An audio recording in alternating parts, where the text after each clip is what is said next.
ठाण्यात भाजपला आपलं नाणं खणकावून दाखवायचं असेल, वाजवून दाखवायचं असेल तर निवडणुकांचं मैदान मोकळं होतंच. पण यंदाच्या महानगरपालिका निवडणुकीत भाजपच्या देशव्यापी लोकप्रियतेला पाहून पंतप्रधान नरेंद्र मोदी आणि मुख्यमंत्री देवेंद्र फडणवीस यांची लोकप्रियता, त्यांच्या विकासाभिमुख प्रतिमा यांच्या भरोशावर ठाण्यातले सामान्य भाजप कार्यकर्ते हे महानगरपालिका स्वतंत्र लढवण्यावर ठाम होते.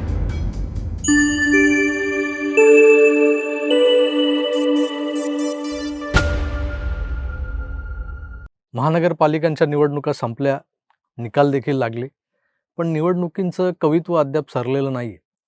कुठे संख्याबळ नसताना आमचाच महापौर बसणार अशा वल्गना करणारे लोक दिसत आहेत, तर कुठे हॉटेल डिप्लोमसी दिसते.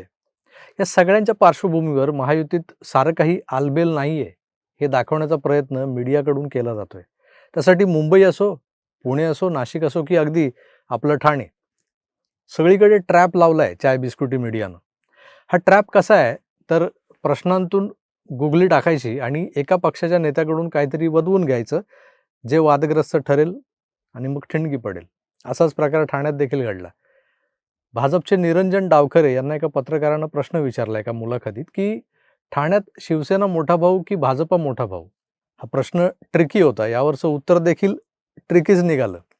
डावखरे म्हणाले की सेना भाजपा हे जुळे भाऊ आहेत. आता या उत्तरानं वेळ तर मारून नेली, पण ठाण्यात महायुतीत नेमकी काय स्थिती आहे हे समजून घ्यायला हवंय. ठाणे हा आज जरी एकनाथ शिंदेंचा, शिवसेनेचा, धर्मवीर आनंद दिघेंचा बालेकिल्ला मानला जात असला तरी या ठाण्यावर एकेकाळी वर्चस्व होतं ते राष्ट्रीय स्वयंसेवक संघाचं, जनसंघाचं, मग पर्यायानं भारतीय जनता पक्षाचं. भाजपचा संघ विचारांचा हा ठाणेकर मतदार मग आता कुठे गेलाय की ठाणे हा सेनेचा बालेकिल्ला आहे असं म्हटलं जात आहे. तर हा मतदार, हा जनाधार कुठेही गेलेला नाहीये, तर तो इथेच आहे. पण तो आज हिंदुत्व आणि भगव्याशी जोडलेली नाळ या दोन गोष्टींमुळे युतीचा मतदार बनलाय, महायुतीचा मतदार. अर्थात आजच्या ठाण्यापुरता विचार केला तर वेगळे संदर्भ समोर येतील, पण 1.5-2 दशकांआधीचा ठाणे जिल्हा हा रामभाऊ म्हाळगी, रामभाऊ कापसे, जगन्नाथ पाटील या संघ विचारांच्या लोकप्रतिनिधींचा जिल्हा होता.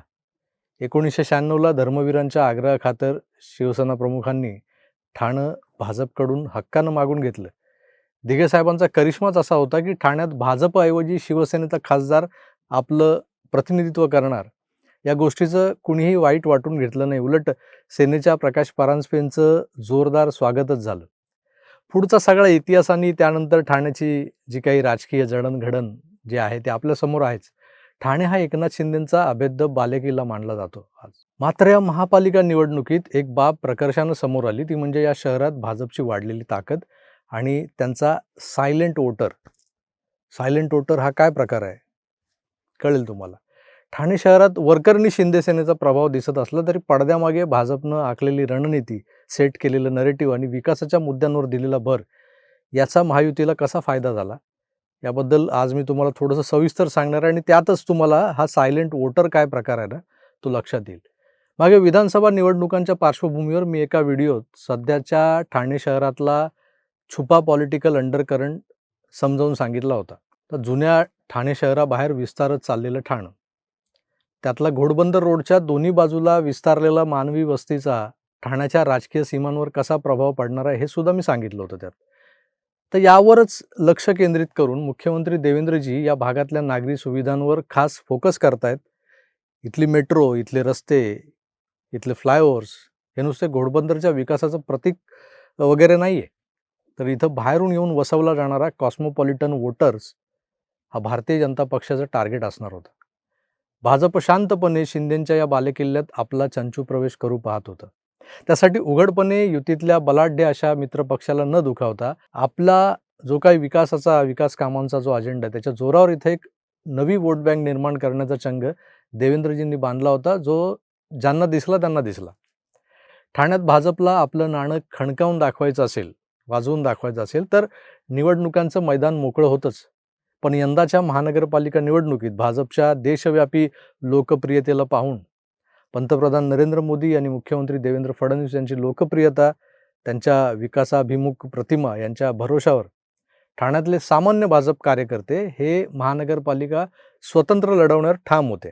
भाजप ठाण्यात जोर आजमाईश करेल यावेळेला असं सुरुवातीला वाटतही होतं, पण ठाण्याची जबाबदारी असलेल्या युवा नेत्यानं निरंजन डावखरेंनी ठाण्यात स्वतंत्र लढून कुठे फायदा आणि कुठे नुकसान याचा व्यवस्थित अभ्यास करून त्यानंतरच महायुतीत लढणं कसं हितकारक आहे हे कार्यकर्त्यांच्या गळी उतरवलं. पण त्याआधी युतीतलं जागा वाटप, कार्यकर्त्यांमधली नाराजी, बंडखोरी या सगळ्या बाबीही त्यांना आटपाव्या लागल्यात.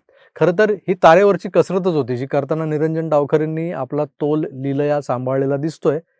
आता तुम्ही म्हणाल युती धर्म पाळताना ठाण्यात सेनेनं भाजपला दुय्यम स्थान दिलं, तेही भाजपनं स्वीकारलं. खरं आहे, 131 जागांपैकी शिवसेनेनं फक्त 38 जागा भाजपला सोडल्या. इथेही गॅनबाची मेख. या 38 जागांमध्येही 8 जागा मुंब्रा भागातल्या आणि 3 जागा या राबोडीतल्या.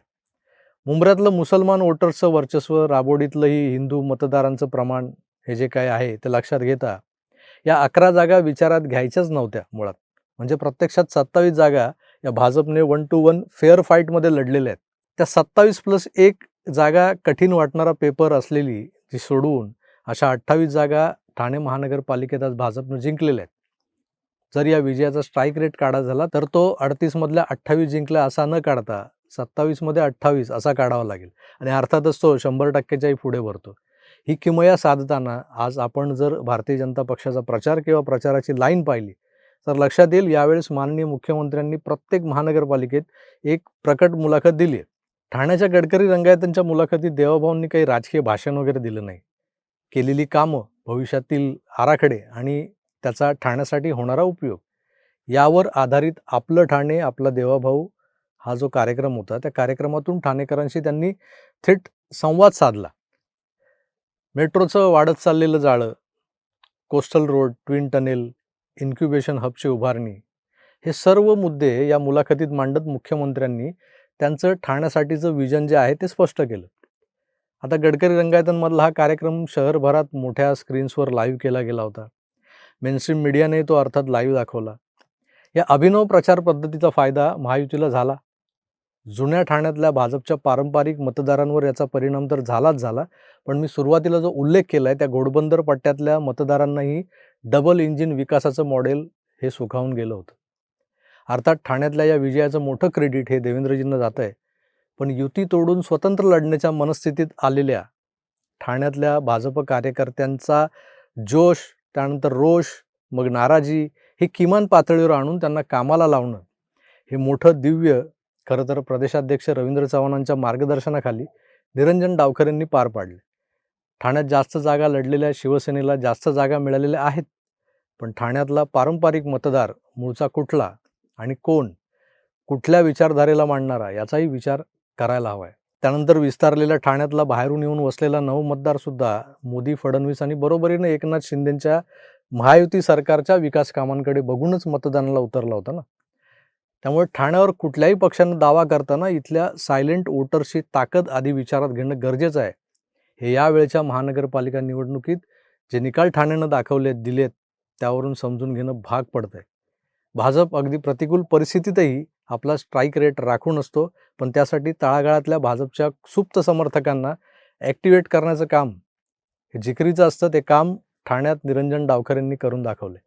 याच निरंजन डावखरेंवर काही स्थानिक माध्यमं सुरुवातीला टीका करतानाही दिसली आपल्याला, पण त्या टीकेला डावखरेंनी परफॉर्मन्सनं उत्तर दिलं असंच म्हणता येईल.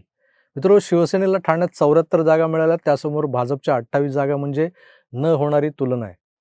पण ही लढाई संख्याबळाची नव्हतीच मुळी, तर महायुतीत मित्रपक्षाला साथ देत स्वकीयांची नाराजी कमी करत अवघड असलेला पेपर सोडवणं होतं. भाजपने ते ठाण्यात करून दाखवलंय. नव्हे तर ठाण्यात आधीच असलेल्या पारंपरिक आणि नव्या अशा सायलेंट वोटर्सची ही किमया आहे असंच म्हणावं लागेल. तुम्हाला काय वाटतं? ठाण्यातले निकाल काय सांगून जात आहेत? मला कमेंट्स करून जरूर कळवा. मी तुर्तास इथेच थांबतो. पुन्हा भेटूच. तोवर आपली काळजी घ्या आणि पाहत राहा आपलं आवडतं यूट्यूब चॅनल आकार DG9. धन्यवाद. नमस्कार.